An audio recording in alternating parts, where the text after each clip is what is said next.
ज्ञान अर्जित करते हैं और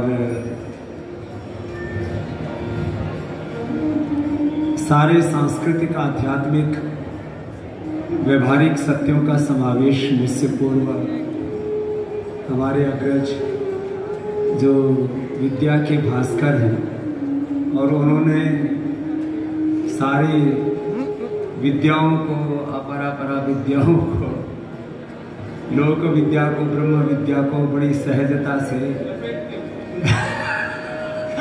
लपेटते हुए समेटते हुए घसीटते हुए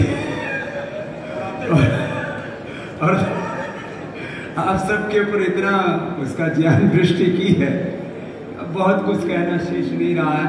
तो प्रथम तो विद्या भास्कर जी का जिसको समझ में आया वो भी, ना समझ में आया वो भी दोनों ताली ठोक गए, क्योंकि किसी को कितना समझ में आया, किसी को कितना, तो अपने अपना जैसा हाँ सब तृप्त है। और मतलब मैं ऐसा देख रहा था कि महाराज जी तो आधी संस्कृत आधी हिंदी बोलते हैं, कभी कभी तो पूरी संस्कृत ठोकते। अब उसमें इतने उत्सुकता से नहीं महाराज, ये जो पीछे भी बैठे हुए आप जब संस्कृत भी बोल रहे थे पूरी, तो इतनी उत्सुकता से सुन रहे थे। एवं प्रतीयते सर्वे भी संस्कृत ज्याय सर्वापि सर्वे तादृश्य एकाग्रता मया दृष्टा। हाँ, और पूज्य महाराज ने सारा भगवत श्रीमद् भागवत से लेकर के शास्त्रों का सार का, और देखो महापुरुषों की तो उपस्थिति ही हमारे लिए बहुत बड़ा पुण्य होती है।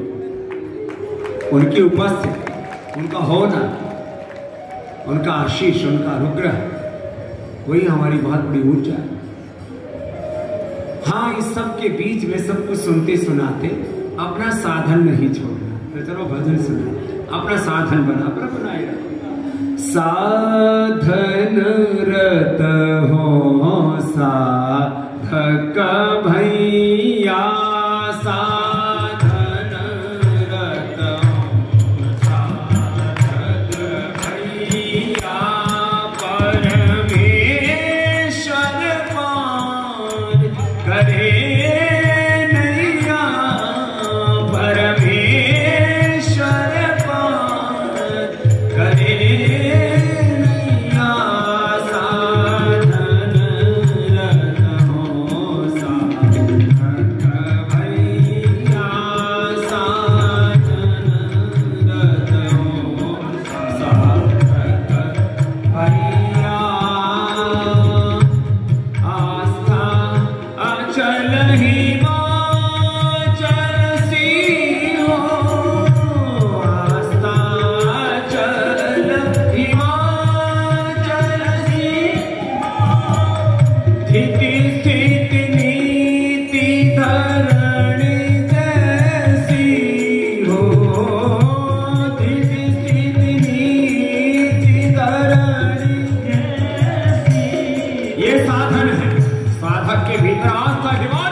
गुरु में, भगवान में, अपने साधन में, अपनी सेवा में, अपने स्वधर्म में, अपने संबंध में आस्था अचल हिमाचल सी हो, आस्था अचल हिमाचल सी हो, स्थिति स्थिति नीति धरणी जैसी हो, स्थिति स्थिति नीति धरणी माती नीर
वेदांती हो, चाहे कोई द्वैत अद्वैत त्रैत विशिष्ट अद्वैत कोई भी सिद्धांत हो, सावधानी हटी दुर्घटना घटी। जीवन में सब विधि संयम हो, जीवन में विधि संयम हो, जगहि तरत कव तन मन धन हो, जगहि तरत कव तन। साधना करते हुए जो भी साधन आए, सारे साधन सेवा के लिए, सारा अर्थ परमार्थ के, ये शरीर भी, ये इंद्रिया भी, ये मन भी, ये बुद्धि भी, ये वाणी भी, सब सेवा के लिए।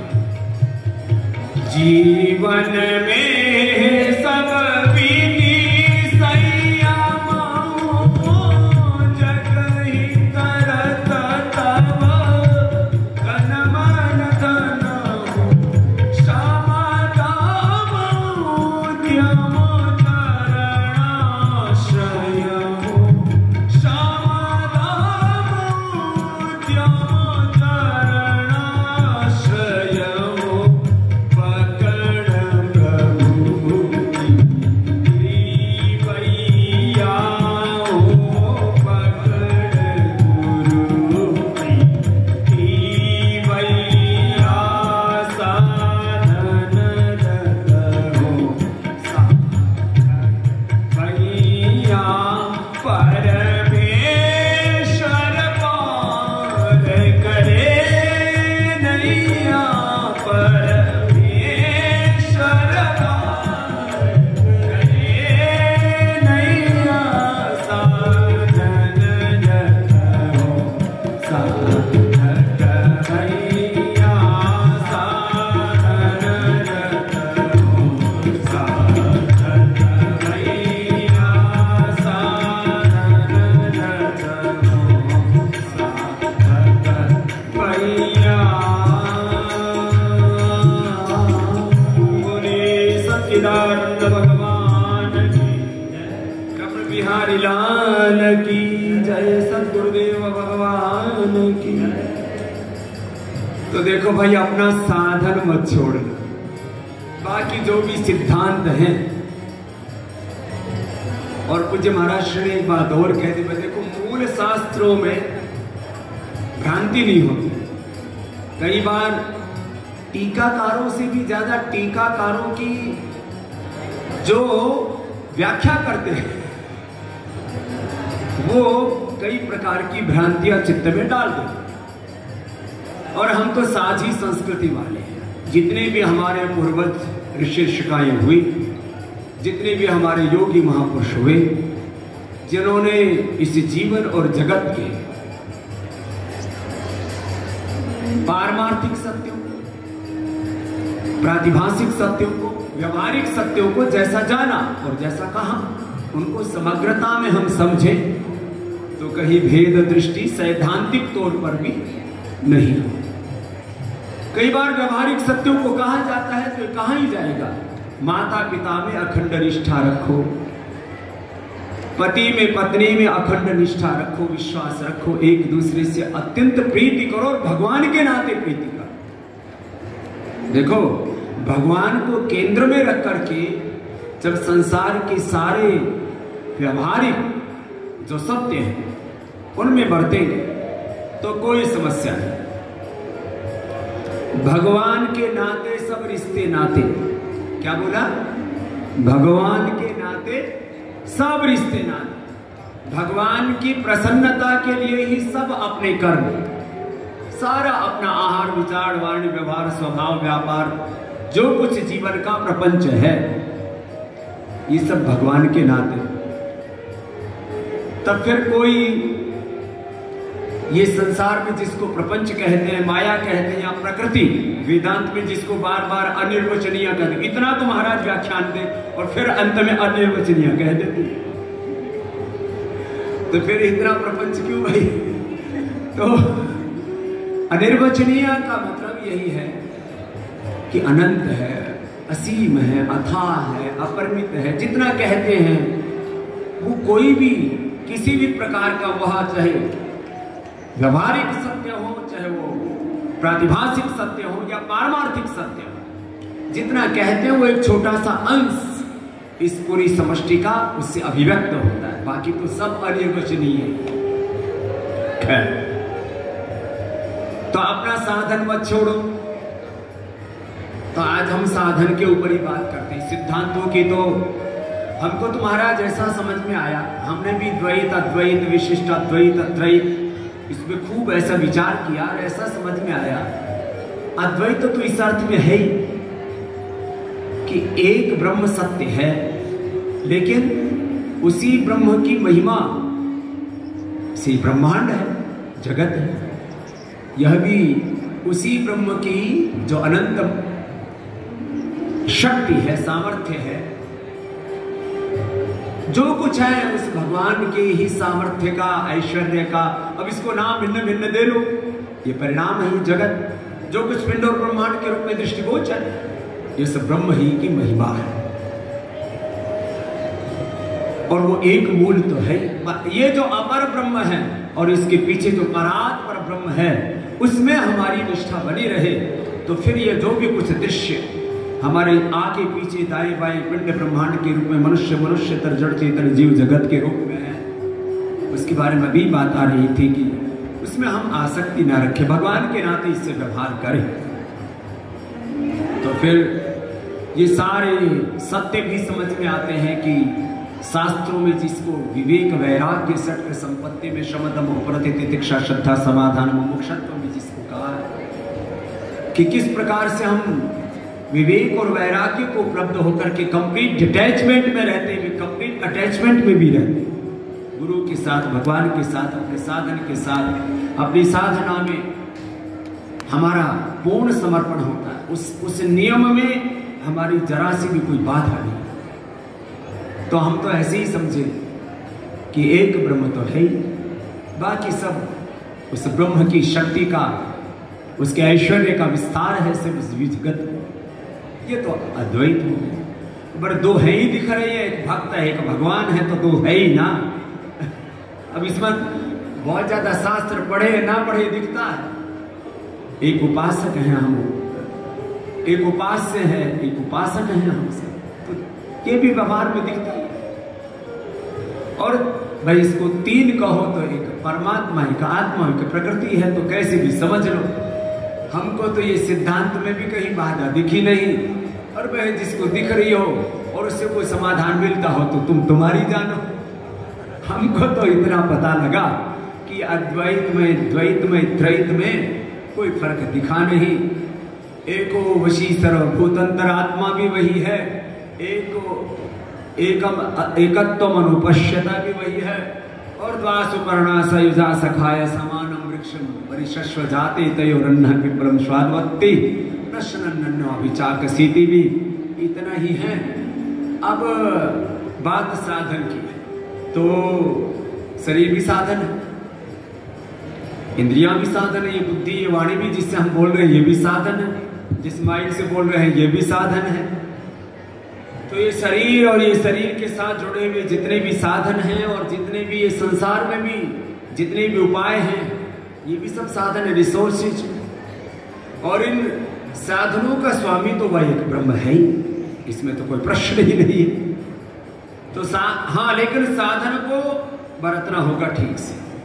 हमने अपने शरीर रूपी साधन को ठीक रखा इसलिए है कि टंगड़ी में दर्द हो जाएगा तो फिर जो है कोई दवा गोली खानी पड़ेगी, डॉक्टर के पास जाना पड़ेगा, ज्यादा ही घिस गया काटे ले तो फिर बदलवाना पड़ेगा। और फिर किसी को ब्लड प्रेशर बढ़ गया, शुगर बढ़ गई, थायराइड बढ़ गया, तो महात्मा को भी दवा लेनी पड़ती है। और फिर कहेंगे महात्मा हो के देखो दवा खा रहा है। तो हम अपने शरीर को, इस साधन को इसलिए ठीक रखते हैं, मूर्ख लोग भेद नहीं जाने, दिन दिन मैली कीनी, और दास कबीर ने ऐसी ओढ़ी ज्यों की त्यों धर दीनी, चदरिया राम राम रस। तो हम तो भाई शरीर को ऐसा जीना चाहते हैं, इस शरीर के साथ माया बिल्कुल नहीं इसमें महाराज, लेकिन इस काया में इतनी माया तो जरूर है कि ये हमको परेशान ना करे, हम इसको जितना चाहे उतना रगड़े। हाँ, ये हमको परेशान ना करे। हमारा पेट कभी कभी हमसे कंप्लेंट करता है, सुबह से शाम तक ठोकते रहते हो, खिलाते बहुत कम।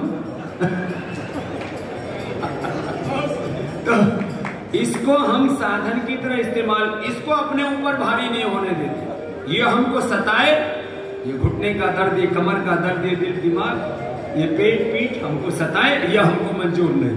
तो तुम भी ऐसा ही चाहते हो ना? तो आज के बाद कोई बीमार बोलो, लेकिन यहाँ तो बहुत से बीमार बैठे। बहुतों को घुटन में दर्द है, किसी को कमर में, किसी को बीपी, किसी को शुगर, किसी को थायराइड, कोई मुठिया गए हैं। हाँ, महाराज तो बड़ी जोर से नोली घुमा रहे, आते दिखाए मेरे को।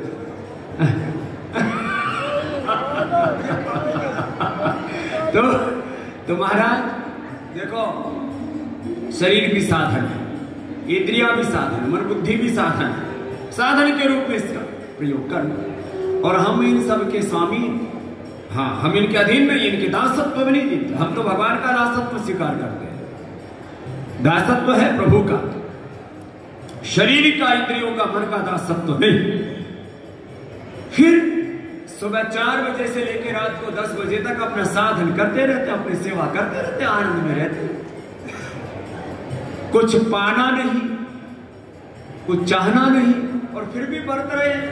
वर्ते हो च कर्मणि, क्यों ना? हम यदि मैं कर्म में ना बरतूं, देव रेवेनो का गड़बड़ हो जाएगा। इसलिए अपना साधन पूरा करो। खेती से लेके बिजनेस, व्यापार से लेके संसार के सब व्यवहारों को विवेक पूर्वक निभाओ,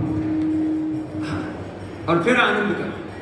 जितना अपने से बन पाए उतना सेवा करें, और ये सेवा करते करते, अपना साधन करते करते एक दिन साध्य मिल ही जाए, और वो यही मिलेगा। कुछ लोग मरने के बाद मुक्ति की सोचते हैं। जीते जी जो मुक्त ना हुआ, मरने के बाद तो भाई मुक्ति है नहीं। जीते जी मुक्त हो जा। मुक्त मतलब जो बोल रहे थे महापुरुष अपने सूत्रों में, श्लोकों में, ऋचाओं में मंत्र। मुक्ति माने मुचली विमोचन, छूटना। तो छूटना किससे? जो बुरी बुरी चीजें उनसे छूट जाओ। मुक्ति के भी हजारों घटक है। तो जैसे बाल के यहां से या तो उड़ गए, या महाराज जी की तरह मुंडन कर दिया तो बाल से मुक्ति हो गई। देखो, ये इधर से मुक्त है, हम इधर से युक्त है। तो ये बालों का मोक्ष हो गया, ये हुआ से मुक्त संपुटित है। तो भाई ये तो बाहर तो रहे, या मुंडन कर लो, या चट्टी लो, मुंडी लो।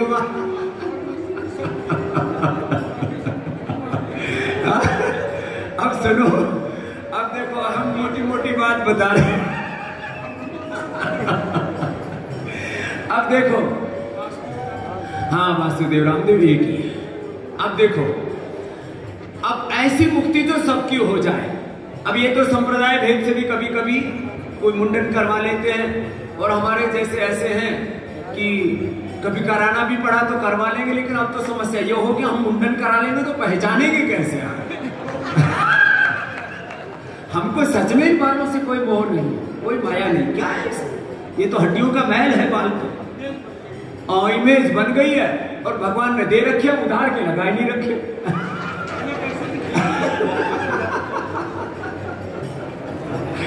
हाँ, लेकिन ये मस्तिष्क अज्ञान से सदा मुक्त रहे, और सद्ज्ञान से सदा युक्त रहे, ये मुक्ति।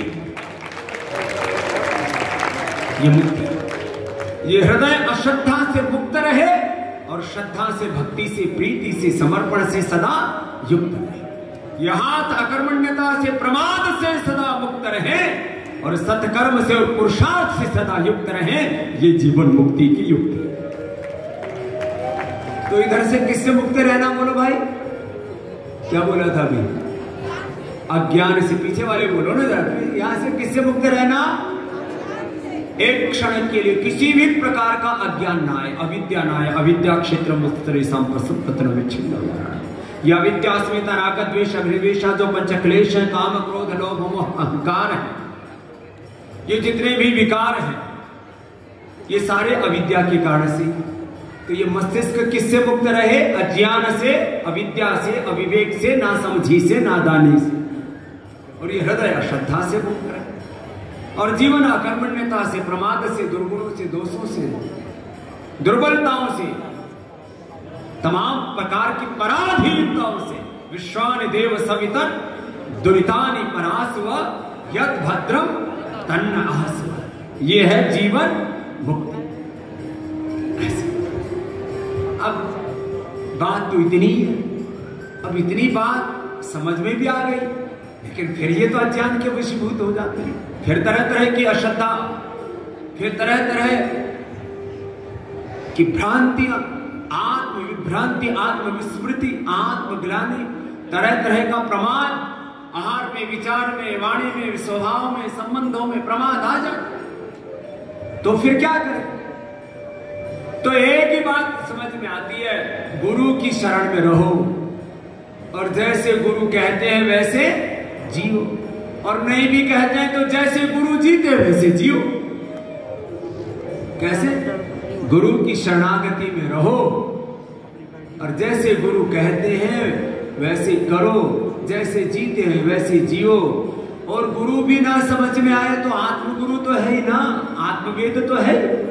आत्मा में परमात्मा हर समय प्रेरणा देते हैं, बुरे काम से बचाते हो, सत्कर्म में लगाते हैं। ये सब आपके पास है, ये आत्मगुरु सबके पास है, आत्मवेद सबके पास है, ये आत्म ज्योति ब्रह्म ज्योति सबके पास है। इसलिए अपने आत्मा के विरुद्ध आचरण कभी न करना। श्रूयताम धर्म सर्वस्वम शुद्ध्वा चावधार्यताम आत्मनः प्रतिकूलानि परेशान न समासन। और ये बड़ा तत्व है आत्मवेद, आत्मज्ञान, आत्मविद बना। और इसको बनने के लिए बस इधर उधर जो ये भ्रांतियां आती है ना, इधर उधर के जो आलम्बन हमें भटकाते हैं, कई तरह के संशय और कई तरह के जो प्रपंच है, प्रलोभ है, इनसे बच के रहना। इसलिए चलो एक भजन और सुनाते हैं। दुनियादारी हो गणगारी जन भेद मत दी जो है मारी मेरे बैरई।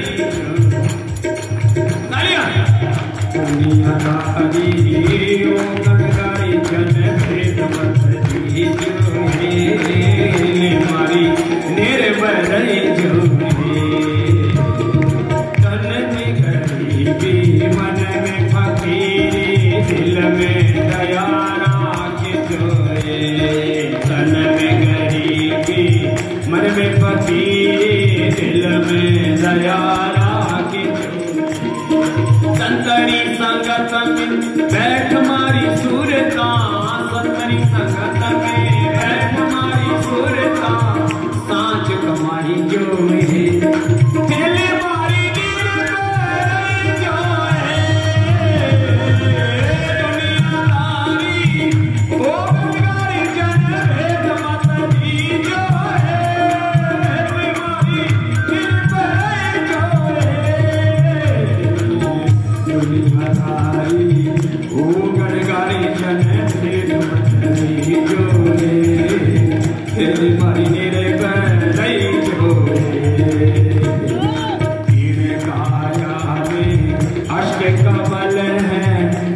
निगाह करनी जोरे।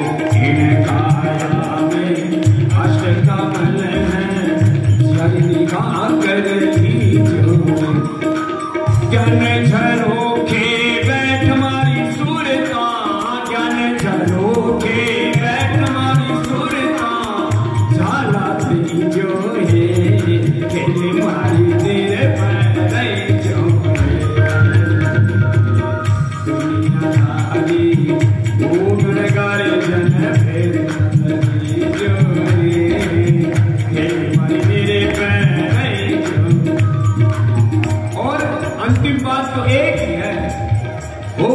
गुरु चरणा में शीश नवाई के गुरु वचना में रही जोए।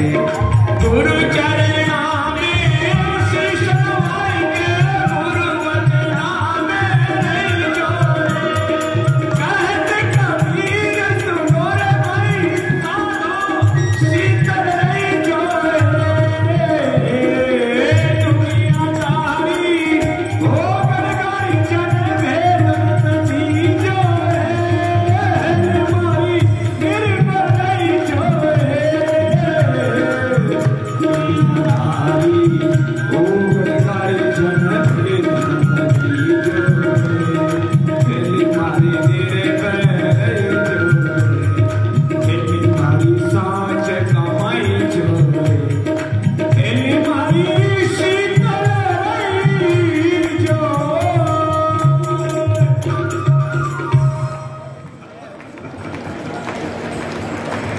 तो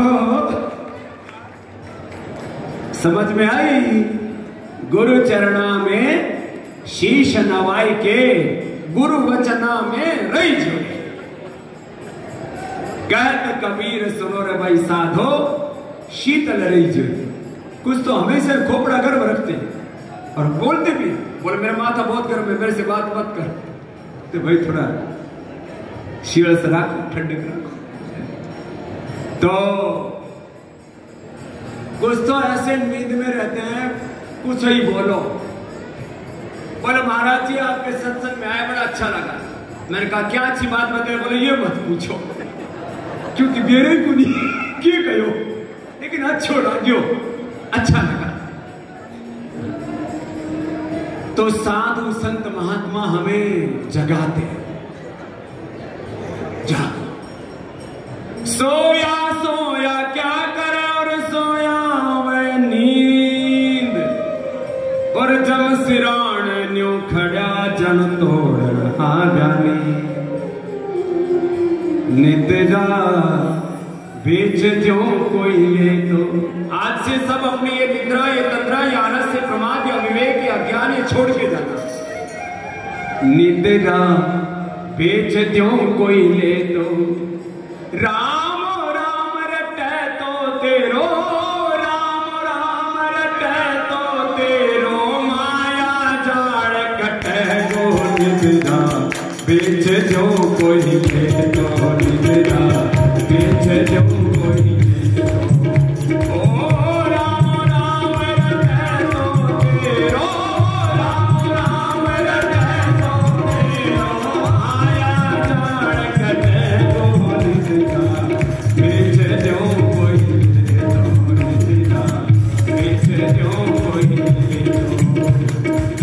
भाव राख सत्संग में बैठो, चित में राखो तो, निद्रा चित में राखो तो। भाव राख सत्संग में बैठो, चित में राखो तो। ओ हाथ जोड़ चरणा में लिपटो, हाथ जोड़ चरणा में लिपटो। ये कोई संकट ले लो, निद्रा बेच जो कोई ले तो, निद्रा बेच जो कोई ले तो। ओ राम राम रटे तो तेरो, राम राम रटे तो तेरो, माया जाड़ कटे गो। निद्रा बेच जो कोई ले तो, निद्रा बेच जो कोई ले। जो जो सोया उसके राजपाट सब खत्म हो गए। तो साधु क्या बोलता है? क्या के तो जाओ राज दवारे, के रसियारस भोगी हो। निद्रा के रसियारस राज दवारा, के रसियारस भोगी हो। निद्रा के रसियारस भोगी। ओ मारो पीछो छोड़ बावड़ी, मारो पीछो छोड़ बावड़ी, मेरा रमता जोगी दिन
जय, भारत माता की जय, गौ माता की जय, वेद माता की, गायत्री माता की।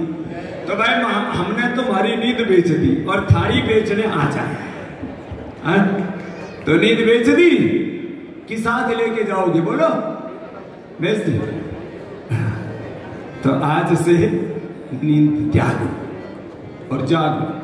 यो जागारतम ऋचा कामयन्ते, यो जागारतम सामान्यन्ते, यो जागारतमयं सोम तवाहमस्मि सख्येनोक।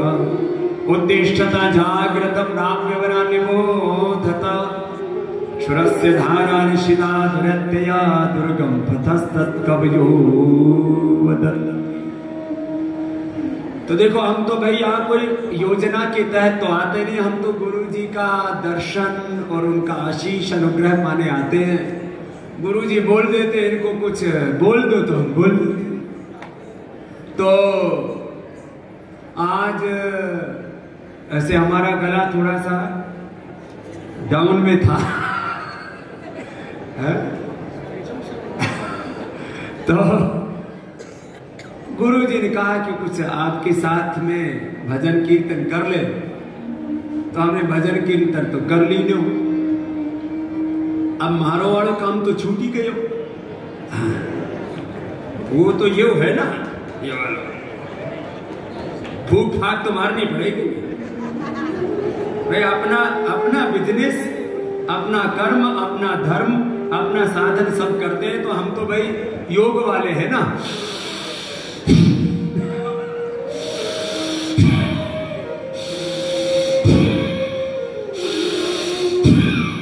तुम भी मार के देखो, इसमें कोई टैक्स थोड़ी लग रहा। तो देखो, सुबह 2 मिनट फूक जरूर मारना है। तो जलपान करा तुम्हारा जो, तो सुबह वाला तो भस्म हो गया, अब तो मध्याह्न का पान होगा।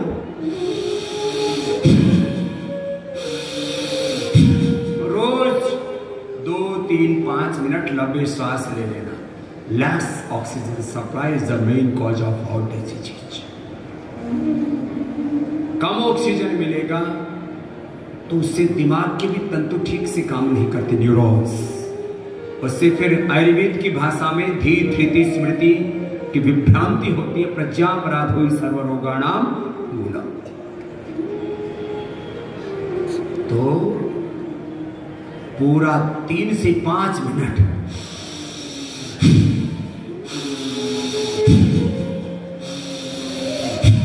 ये सब भस्त्री का प्राणायाम करके पंच प्राणों को, प्राणापान ज्ञान उदान समाग और 5 प्राणनाग को, देवी दत्त धनंजय को, पंचकोशों को, पंच तत्वों को, पंच ज्ञानेन्द्रियों कर्मेंद्रियों तक कर्ण चतुष्टय को, 72 को 72,10,000 नाड़ियों को, 8 चक्रों द्वारों को, 37 ट्रिलियन सेल्स को एनर्जाइज रखना।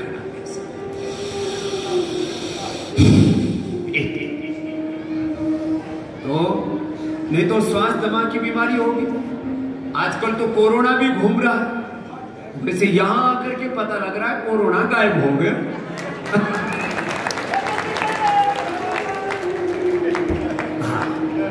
बाकी थोड़ा नाटक नूटक करने के लिए मुंह मार ढके रख लेना, ठीक है। हाँ, तो जो भस्त्रिका प्राणायाम करेगा उसको कोरोना,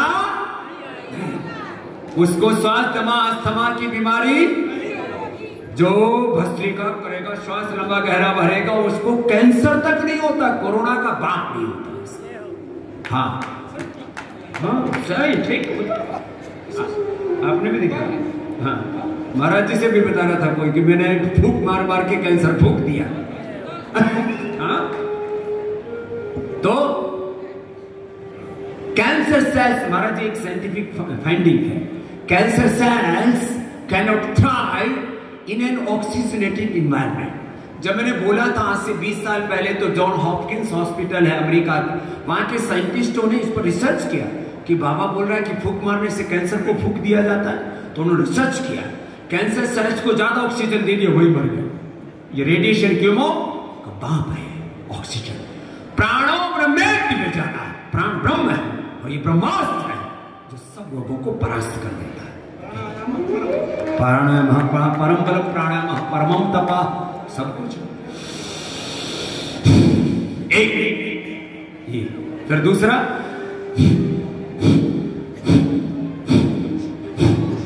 कर लो भाई, कर। देखा है तो सही, महाराज जी तो करते, गुरु जी रोज करते।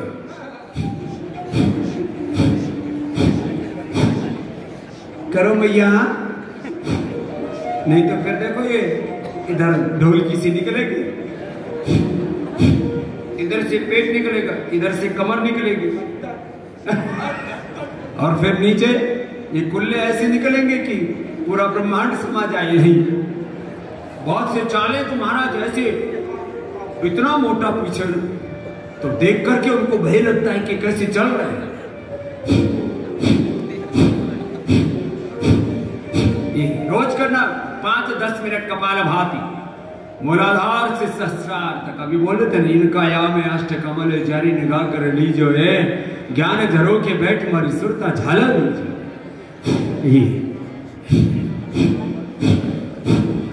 मूलाधार शक्ति का केंद्र, स्वाधिष्ठान। जिनको गृहस्थ धर्म निभाना है तो उनका भी स्वाधिष्ठान जगेगा, और जिनको ऊर्ध्वरेता होना है तो ऊपर। और मणिपुर ये तो शक्तियों का केंद्र।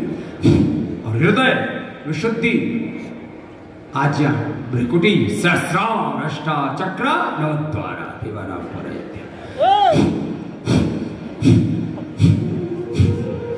ऐसे आनंद करो, रोज 10-15 मिनट करो। और जिनको चारों तरफ से रोगों ने घेर रखा हो ना, जकड़ रखा, तो मैं तो रोज यही काम करता हूं। देखो, मैं महाराज जी की तरह वैयाकरण भी हूं। अष्टाध्यायी महावास्य आयुओं से शुरू करके वृद्धिरादयी चतुर्गुणा, हम सब बोलते थे लोग, वृद्धिरादयी करने से क्या होगा? मन का वृद्धि। वृद्धिरादयी करने से सारी वृद्धि होती है, और आदेय गुण पढ़ने से सारे गुण आते हैं, और हमने करके दिखा दिया। बाकी आय और तो सब है। तो सुनो, हमसे एक बोला आपने क्या पढ़ाई की, तो हमने शुरू कर दिया वृद्धिरादयी गुणाय को गुण वृद्धि न धातु रूपार धातु के कुंती जाति देवी टमरोनंतरा सर्वगा मुखनाश का वज्रोनासिका तुलस्य प्रथम सर्वना जलो ये दिदचन प्रक्रिया मत्सवाद शेरिपात हो। तो बोले महाराज अब रुको तो सही, है क्या इसका मतलब? मैंने कहा ये मत पूछो ये तुमको तो ये सारा एक जो शब्द है वो अंदर से अभिव्यक्त होता है शक्ति के रूप में, समृद्धि के रूप में, ऐश्वर्य के रूप में। यद्यद् विभूतिमत्सत्त्वं श्रीमदूर्जितमेव वा तत्तदेव अवगच्छत्वं मम तेजोंस संभवम्। सारा सब भगवान की विभूति है सारी। भैया व्याकरण पढ़ा हमने, बाद दर्शन उपनिषद पढ़ा, फिर हम लग गए योग शास्त्र में, उसमें से फिर आयुर्वेद शास्त्र निकल गया, उसमें से अर्थशास्त्र निकल गया, फिर उसमें से राजनीति शास्त्र भी निकल गया। इसलिए हम सब पढ़ाते हैं आजकल व्याकरण शास्त्र भी पढ़ाते हैं और योगा शास्त्र भी, फिर इकोनॉमिक्स भी पढ़ाते हैं, पॉलिटिक्स भी सिखाते हैं। तो देखो, कपालभाति 10-15 मिनट रोज करना। और किसी का पेट आगे दिखता है ना, तो हमको महाराज किसी से नफरत नहीं, लेकिन जिसको पेट होता है उसको ऐसा लगता है कि मामला थोड़ा गड़बड़ है। तो कपालभाति और फिर अनुलोम विलोम, बस ये तो थोड़ा हम प्रतीकात्मक इसलिए बता रहे हैं कि ये कभी नहीं छोड़ो। सुबह सुबह योग करो, फिर अपना कर्म योग करो।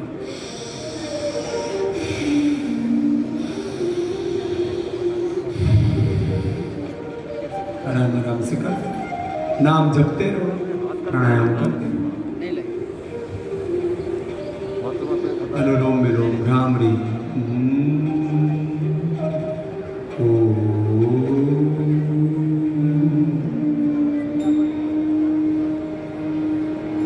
ऐसे अपना अपना साधन करते रहना। हमने तो गुरु आज्ञा का पालन करते हुए आपके साथ थोड़ा संवाद किया।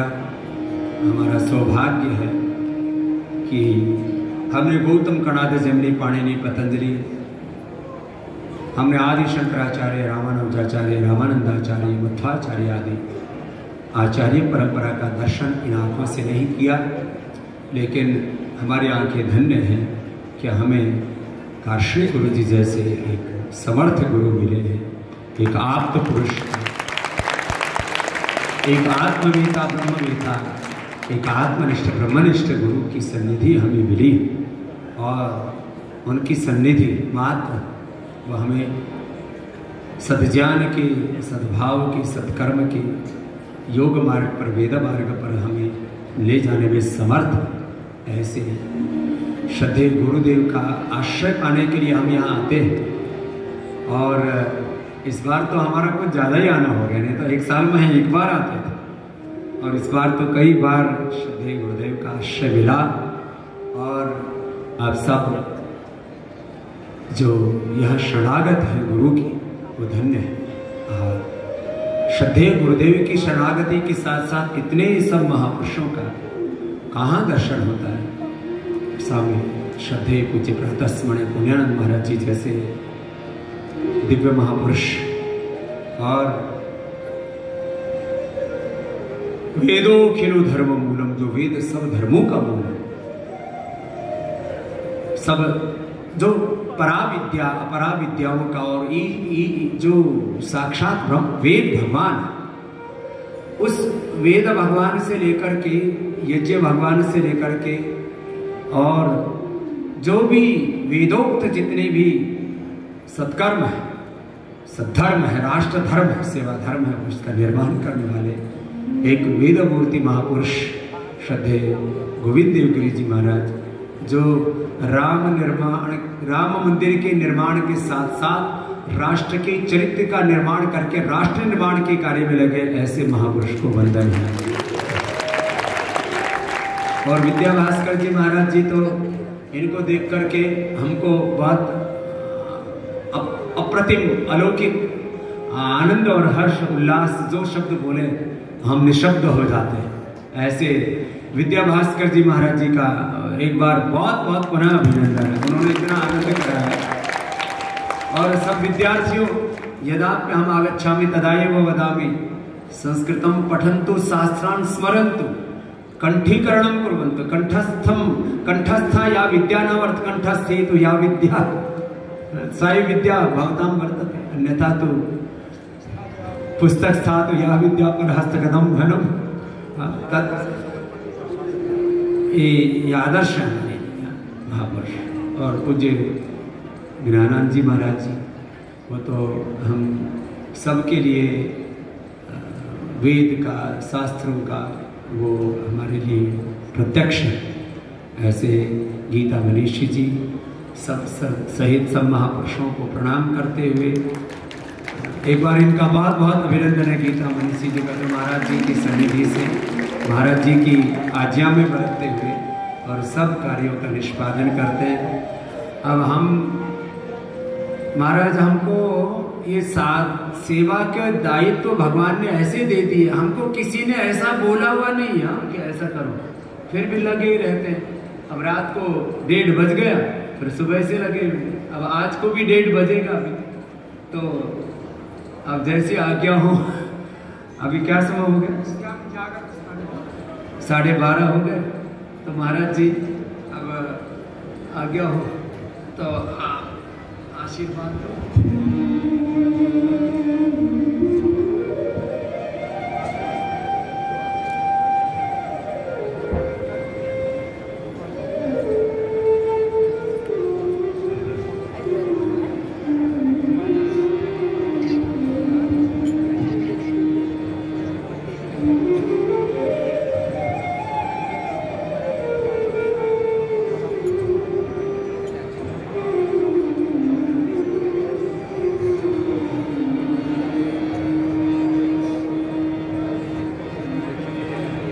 स्वर हमारा नहीं है,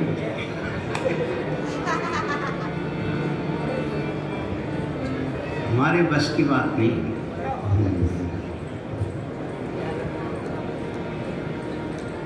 रामदेव जी ने सबके अच्छे 12 बजा दिए।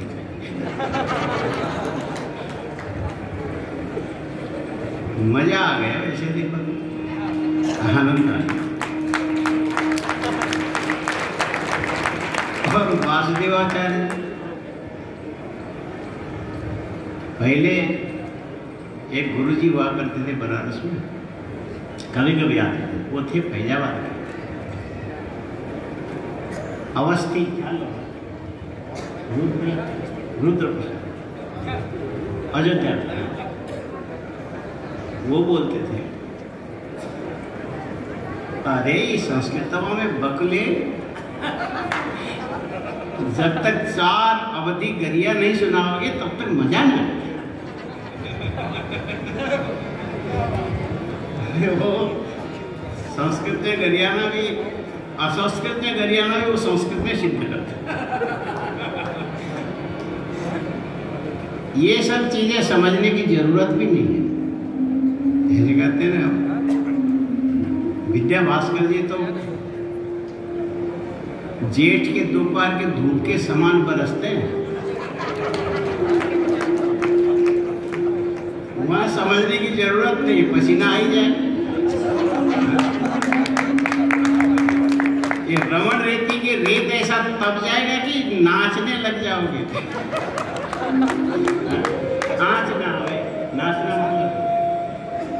नाचना का मतलब गरम रेत में खड़े होने पर पैर में आंच ना आवे, इसके लिए ना आंच आवे नाच।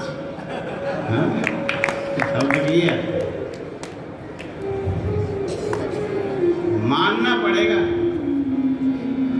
ये देश अभी खाली नहीं हुआ। रत्न गर्भा वसुंधरा, हर चीज उपलब्ध, किसी चीज की कमी नहीं। गोविंद देवगिरी जी पिछले साल भक्ति को साड़ी पहना रहे थे, इस साल मुक्ति की ओर चले आए। ये महात्मा लोग कब रास्ता बदलते पता नहीं लगता।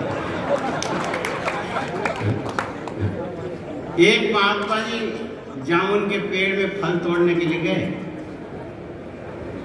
तो कमंडलू भी साथ भी लिया, लंगोटी भी लिया, 2-4 कपड़े भी लिया। किसी ने कहा क्या बात है, ये सब लेके क्यों जा रहे? अरे हम महात्मा, ऊपर से कहाँ जाने का मन करेगा, ये लेने नीचे कौन आएगा? तो ये महात्माओं की मौज है, आनंद है। कई लोग कहते कि अरे बहुत देर हो गया, हम तो बोर हो गए। अरे भले आदमी बोर नहीं हुए, तू सराबोर हो गए। आनंद में सराबोर, ऐसा आनंद सदा होना चाहिए, सदा, हमेशा। ऐसा आनंद सदा। धर्मं भजस्व, देखो अपना स्वर बिगड़ गया। धर्मं भजस्व सततं त्यज लोक धर्मान्।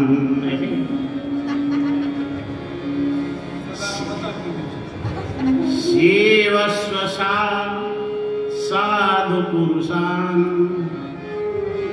जहि काम तृष्णा। और रामदेव जी गजब हो गया, रामदेव जी अब मारवाड़ी भजन सुनाने लगे। समझ में आया हम लोग? इतने दिन हमने नहीं सुना मारवाड़ी भजन, अब सुनाई पड़ने लगा।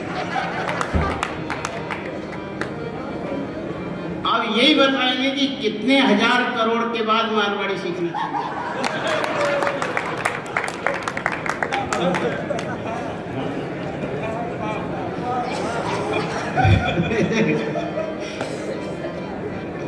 देखो, मारवाड़ी बने बिना काम नहीं चलता। हाँ, जहां न पहुंचे गाड़ी वहां पहुंचे मारवाड़ी, मार मार के बनावे बाड़ी, उसका नाम मारवाड़ी।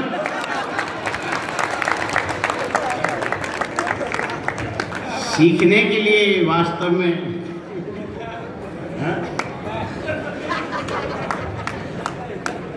चलो ठीक है। आज रामदेव जी के मुख से मारवाड़ी भजन सुन के और मजा आया। और ऐसी विचित्र चीज है, एक बार बड़े संगीतज्ञ से किसी ने कहा कि आप ये मारवाड़ में चलने वाला जो माण राग है इसको जरा गा के बताओ। उन्होंने कान पकड़ लिया, ये मेरे बस की बात है। माण तो शायद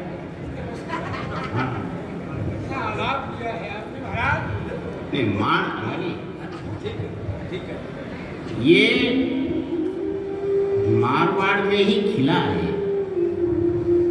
यद्यपि जयदेव ने इसका उल्लेख किया,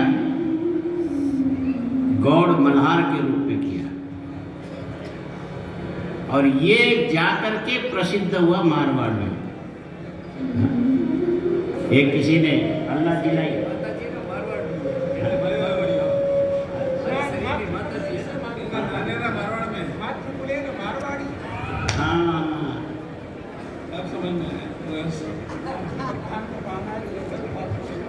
अब ठा पड़े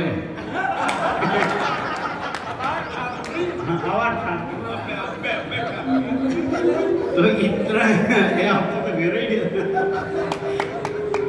इतने आगे कैसे बढ़ गए।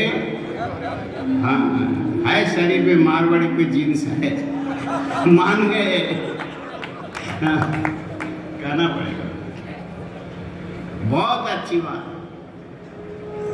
देखो वाद विवाद तो होता रहता है, होना ही चाहिए। वादे वादे जायते तत्वबोध, इधर कितना बढ़िया बढ़िया। वादे वादे जायते तत्वबोध, शैशवेभ्यस्त विद्यानां यौवने विषयेषिणां,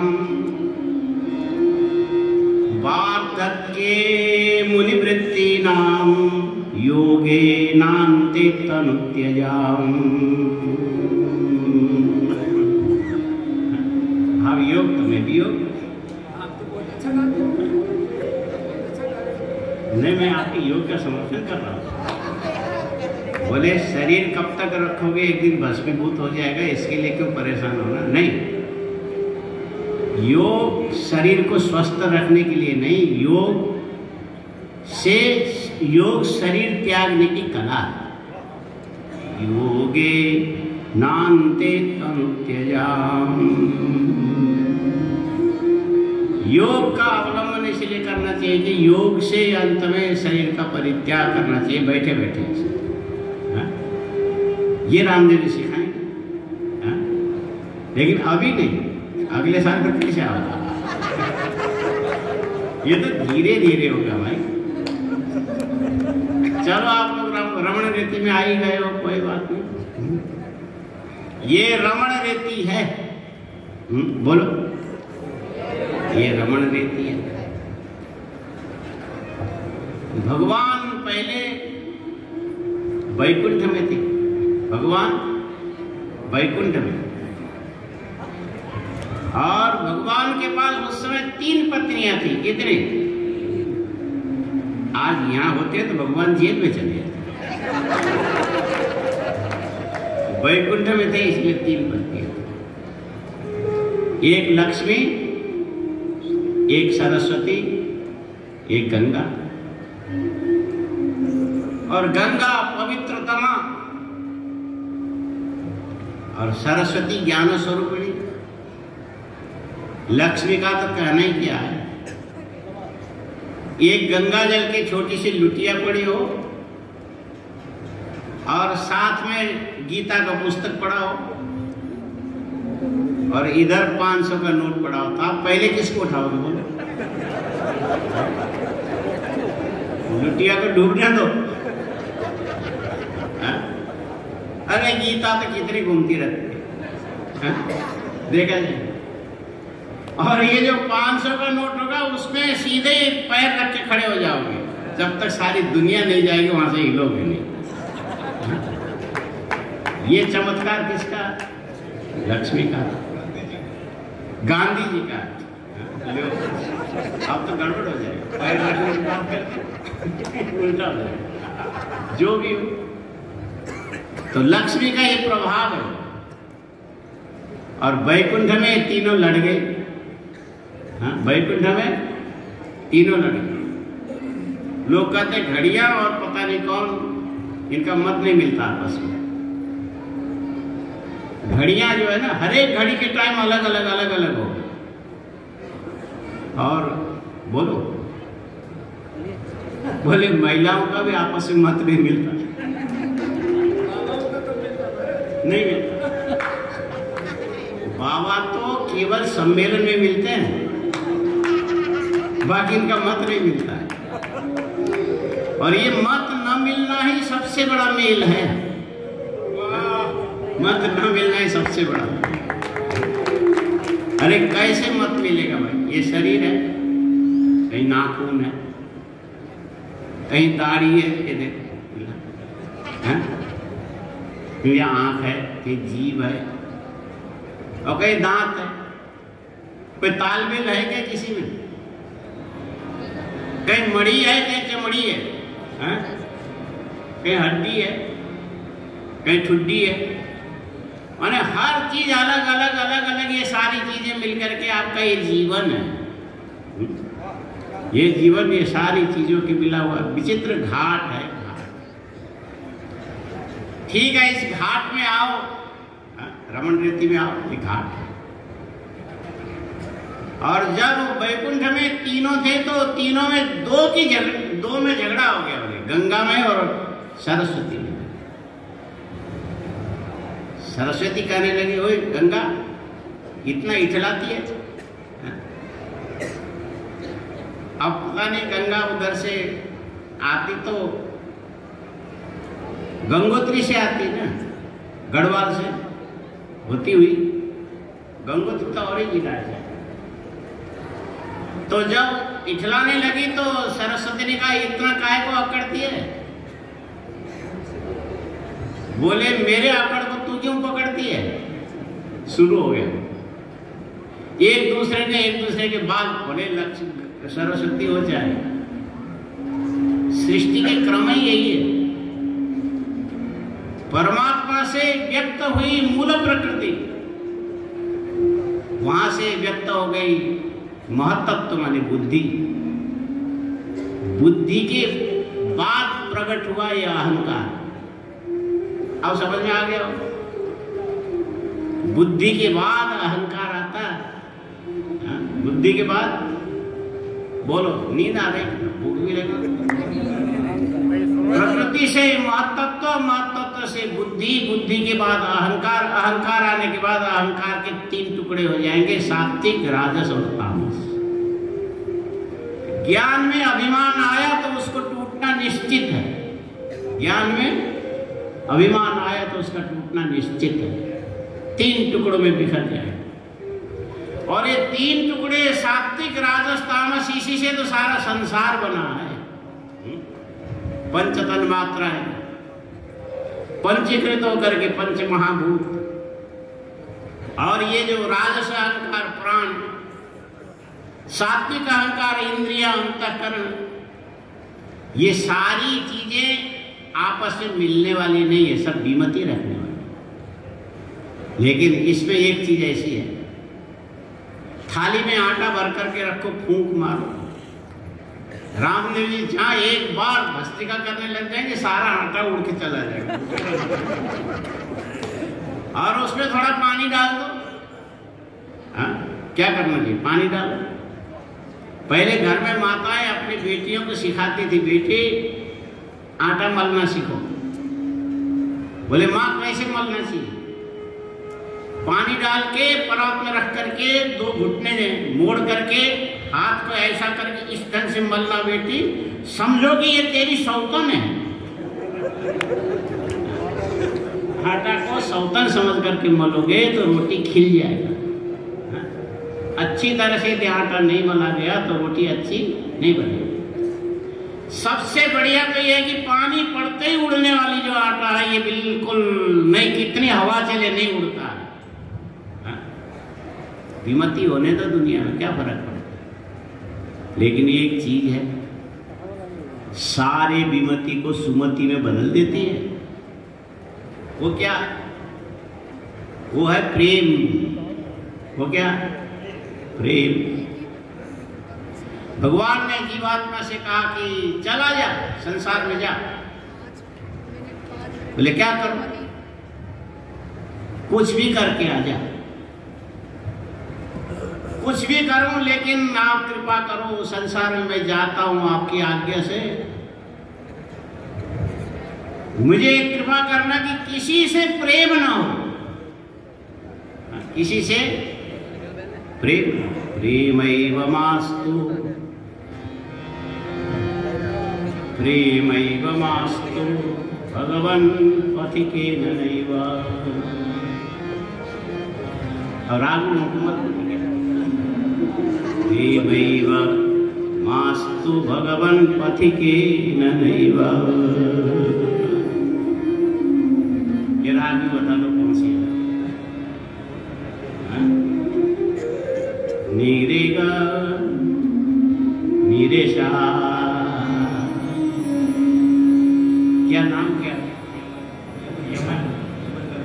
प्रेमैव मास्तु भगवन् पथिकेन नैव।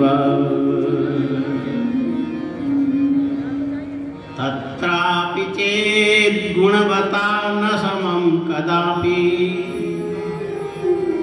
हे परमात्मा, संसार में जाऊं, किसी से मेरा प्रेम न हो जाए। डरता क्यों है प्रेम से? डरता इसलिए कि ये प्रेम होने के बाद दुख होता है, और यदि कदाचित हो ही जाए तो भी गुणवान से प्रेम न हो, अच्छे गुणियों से प्रेम। हाँ, हमारे रामदेव जी, गोविंद देव गिरी जी, उधर वासुदेव जी, इन लोगों से यदि प्रेम हो गया, ये तो महात्मा जो थे, इधर निकले इधर निकले इधर निकले। हाँ? और प्रेम तो हो गया, इधर दूसरा रोता ही रहेगा। और सद्गुण होंगे तो बार बार याद आएगा, और दुर्गुणी से यदि प्रेम हो तो कम से कम आदमी भूलने का रास्ता है, जाने दो, ऐसे ही था। तत्रापि चेत् गुणवता न समं कदापि। और यदि तुम्हारे प्रारब्ध में प्रेम होना, गुणवान से होना लिखा होगा, तो तुम क्या कर सकते हो? भगवान कहते हम भी नहीं मिटा सकते। तत्रापि चेत् भवतु नैव कदापि भंगो। होना चाहिए, ठीक है, कोई बात। गुणवान से प्रेम हो जाए तो ये प्रेम कभी टूटे नहीं। भगवान ने कहा भाई ये टूटना बनना तो हमारे बस की बात नहीं। भंगो चेत् भवतु वश्यमवश्यमायु।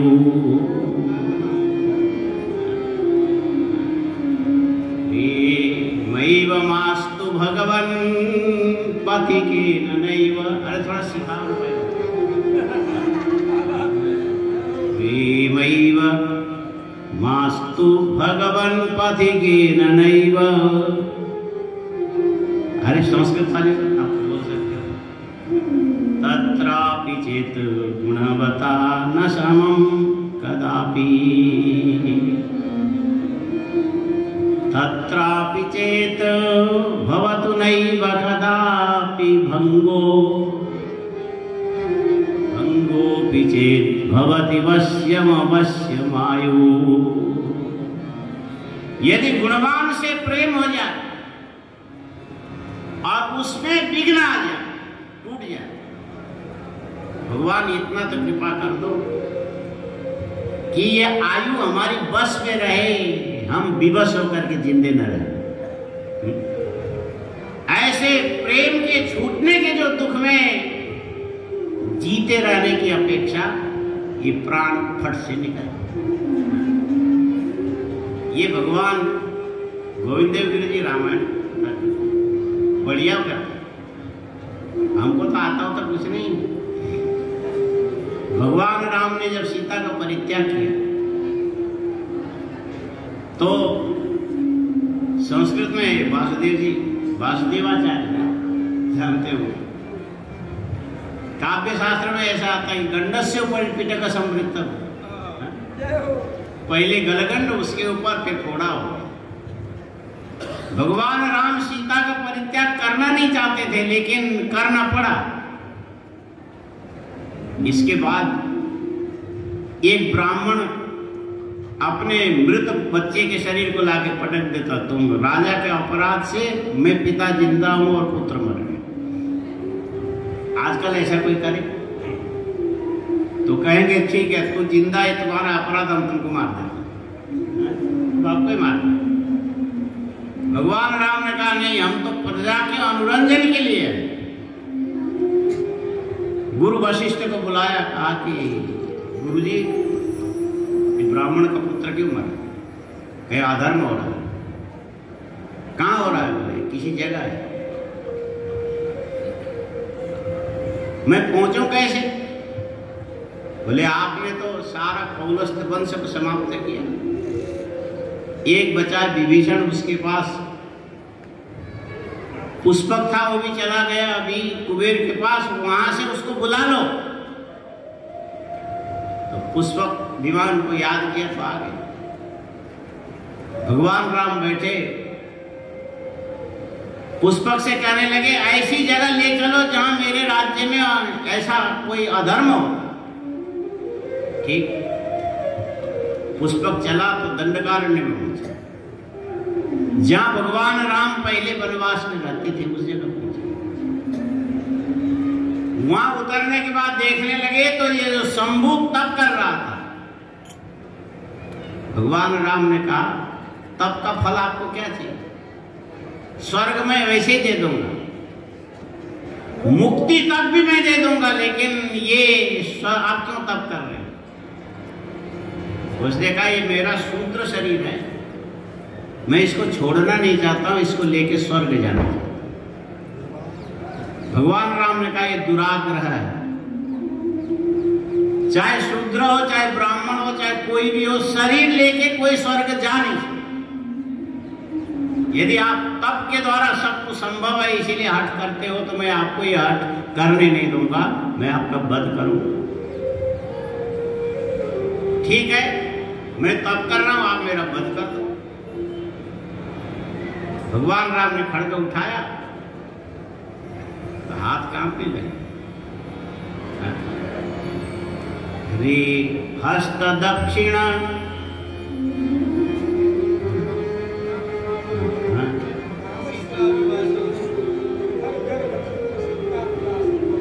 सीता विवासन पटो करुणा कुतस्ते।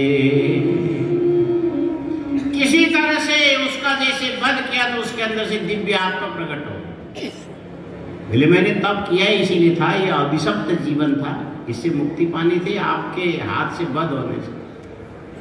सत्संग जाने निधनान्यपिता यंती, मुझे तो तरना था। भगवान राम ने कहा ठीक है आप जाइए, कोई बात नहीं। दंडकारण्य में इधर उधर विचरण करने लगे तो वनदेवी आ गई, वनदेवी जो सीता की सखी थी, कहने लगी रामभद्र अकेले सीता कहां? सिर पीटने लगे, जले पर नमक छिड़कने आ गए। इसको पता नहीं कि मैंने सीता का परित्याग किया, पता था। ये जानने के लिए आए थे कि इनके मन में क्या है, देखे तो सही। हंसती हुई कहने लगी सीता का परित्याग किया निर्दोष, हमको पता है। पूछा अब अच्छा लग रहा है राजा जी? क्या बोलते राजा जी? बोल आप तो सम्राट राजा हैं, धर्मात्मा, रामो विग्रहवान धर्म। भगवान राम कहने लगे क्यों अंदर खोद खोद के देखती है, क्यों पूछती है? भगवान राम ने कहा कि संसार के कष्ट उठाने की अंतिम जो परिसीमा वो मेरा जीवन है। भगवान राम ने कहा दुख संवेदनायैव रामस्य हृदि चेतना। बोले विधाता ने पहले राम का शरीर बनाया, जड़ था, चेतना नहीं थी, बाद में चेतना दी, और उस शरीर के अंदर आने वाली चेतना ने पूछा कि मुझे क्या करना है। हाँ? रामस्य हृदि चेतना मर्मोपघातिभिर् प्राणै वज्रकीलायितं हृदि। अब वासुदेवाचार्य जी बताएंगे कीलायितम, वज्रकीलायितं हृदि प्रयत्न तदा चष्टि तत्करोति कीलायते वज्रकीलायितं हृदि नाम का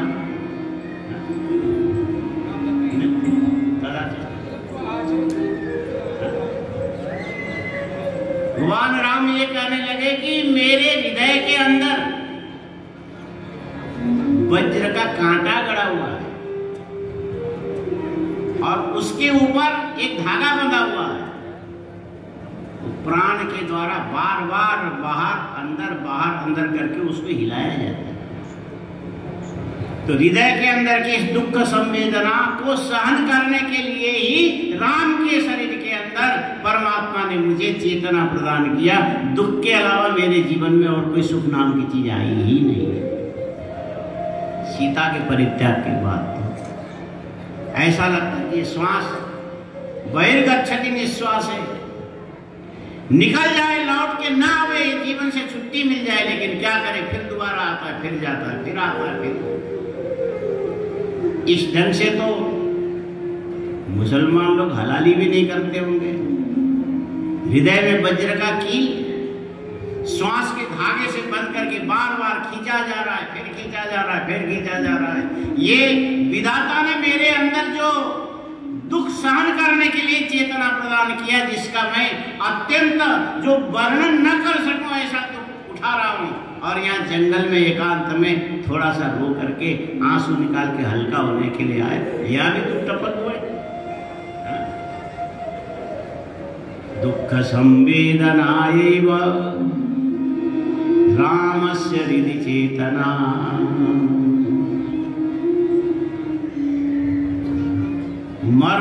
मर्मोपघातिभिः प्राणैः वज्रकीलायितं हृदि। वनदेवी ने पूछा, याद आता क्यों? बोले सीता गुणनिधि थी, गुणनिधि,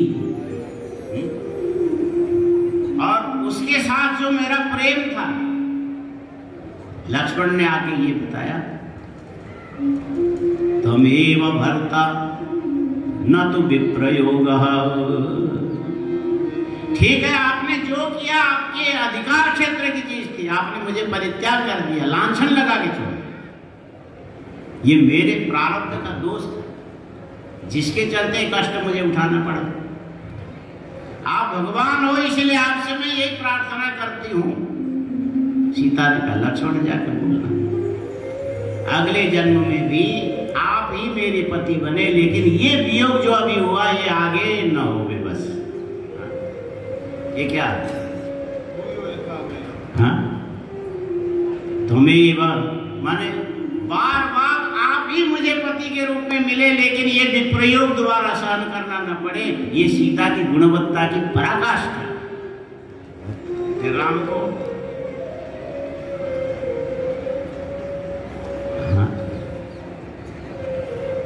इसीलिए शायद तत्रापि चेत् गुणवता न समं कदापि,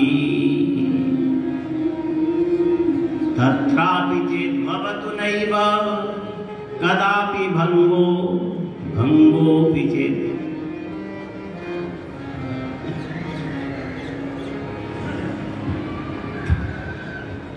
अब तो 1 बज गया। तो ये बता रहे थे, प्रेम नाम की चीज ऐसी है, हर बिखराव के अंदर पीसे हुए, पीसे हुए क्या बोलो, आटा, पिसा हुआ आटा ठीक होता है, क्या खराब होता है बोल? वासुदेव सर, पिसा हुआ आटा ठीक होता है। फोन में लगे, फोन में लगे, पिसा हुआ आटा, कोई बात, पिसा हुआ आटा सुनिए तो सही। पिसा हुआ आटा अच्छा होता है कि खराब होता है? पिसा हुआ आटा, अरे गेहूं पीसने से आटा बनता है?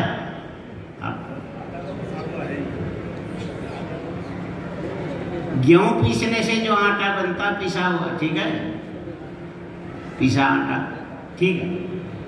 एक चीज खराब है, वो क्या है? पिसा चीनी। नहीं समझ में? अरे चीनी को पीसते हो तो क्या बनता है? घी बुरा पहले नहीं खाते थे, चीनी को पीस करके जो वो बनाते हैं पूरा। चीनी पीसने से बुरा होता है, जबकि मिठास नहीं जाता है। बुरा क्यों हुआ भाई? इसीलिए कि उसका नाम बिगड़ गया, पिसा चीनी बन गया। पिसा आटा तो आटा रह गया, लेकिन वो पिसा चीनी बन गया। पिसा हुआ आटा हवा में बिखरने की संभावना बनी रहती है। पानी मिलने से वो कितनी हवा चले बिखर नहीं सकता। सारी दुनिया में एक नहीं, दो नहीं, तीन नहीं, मूढ़े मूढ़े मतिर भिन्ना, हर जगह वैमत्य पड़ा है, लेकिन ये सारा वैमत्य समाप्त हो जाएगा यदि उसमें प्रेम रूपी जल पड़ा। प्रेम रूपी जल के सींचने से ही सारे विमति यहाँ इकट्ठे होकर के देखो, कोई रामानुज है, कोई शंकराचार्य, कोई गोविंद देव गिरी, एक प्रेम के पानी के अंदर ऐसा गुथ करके पड़े कि यहाँ कोई विरोधाभास हो नहीं सकता। इसीलिए ये रमण ने अभी अभी इसमें सब पिंड, लेकिन पिंडीभूत होके पिंडदान में नहीं आएंगे। हाँ, सपिंडर में, हाँ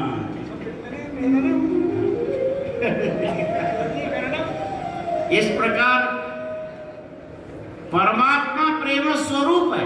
परमात्मा प्रेम स्वरूप होकर के इस रमण रीति में परमात्मा कहां से आया? झगड़े से आया। कौन से झगड़े से आया? शाम को बताओ। भूखे भजन